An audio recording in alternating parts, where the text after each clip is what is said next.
Hey there. So we decided to go ahead and get some more chicks.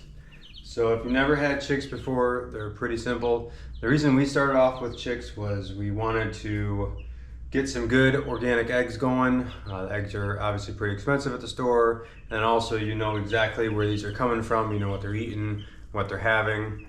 In addition to that, someone gave us a couple free chicks, and so that kind of started us off. I actually was not planning on getting chickens at all. We had dairy cows, and I kind of figured that that was too much, and someone dropped some chicks off, and here we are. These will now be 14, 15, and 16 in our little flock. Getting the chicks from the store is much easier than trying to hatch them yourself. We've actually tried a couple different ways to hatch them. We've tried with a broody hen, and then we've tried also in an incubator and a brooder, and we've had a very low success rate coming from the eggs. So I definitely recommend getting them from the store unless you want to take it on. It is a fun experience, an interesting thing to do, but it's challenging and it's sad. We've actually had some that didn't make it, and those can be pretty heartbreaking and devastating. So before you get chicks, they're pretty easy. A couple things you need to do is, first off, make sure you're getting hens if you're interested in the eggs, and then also if you get the meat chickens, you're probably gonna have some roosters in there. Just make sure you're checking laws and your neighbors as well to make sure that you're not having any issues there. Outside of that, the setup's really easy. So these ones are just a couple weeks old, so they need to stay nice and warm. It's gonna vary a little bit based upon what type of chick they are, but you know, we're talking anywhere from 90 to 100 degrees for the first few weeks to month of life. And so right here we've got ourselves a brooding bulb. I'm always really careful with this.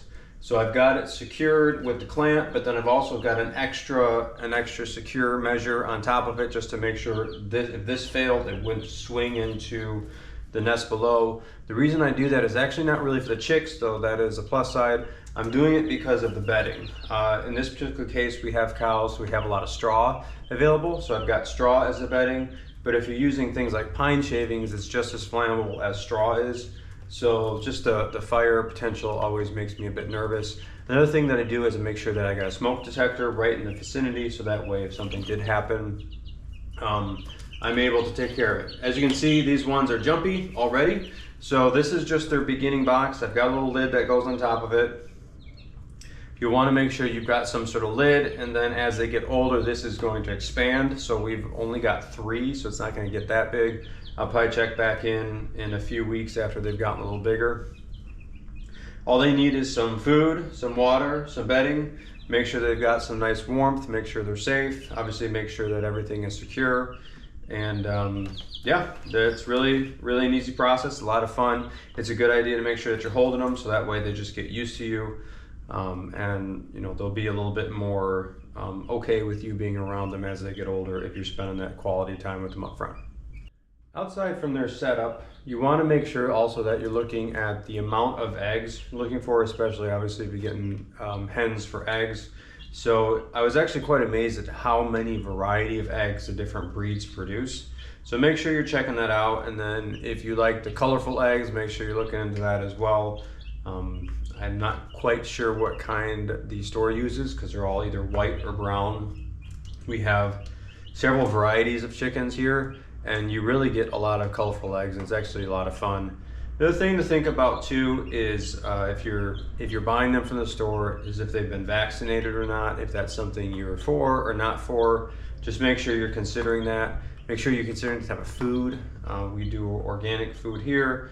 Not everybody does that, but those are one of the reasons we got them, was just to make sure that we could produce and make organic eggs with them. Another thing to consider when you're coming home with the chicks, just make sure that you get them underneath the heat lamp ASAP. Obviously they've been in your car for a little bit on the journey home, and I've noticed that when we get them, they're really cold, and so it's a really good idea to make sure that you have everything ready to go before you bring them home, so that way you're not scrambling. And make sure you've got your lamp ready to go, it's nice and secure, so that way you can just put them right in and they can start to warm up. They would really prefer that as well.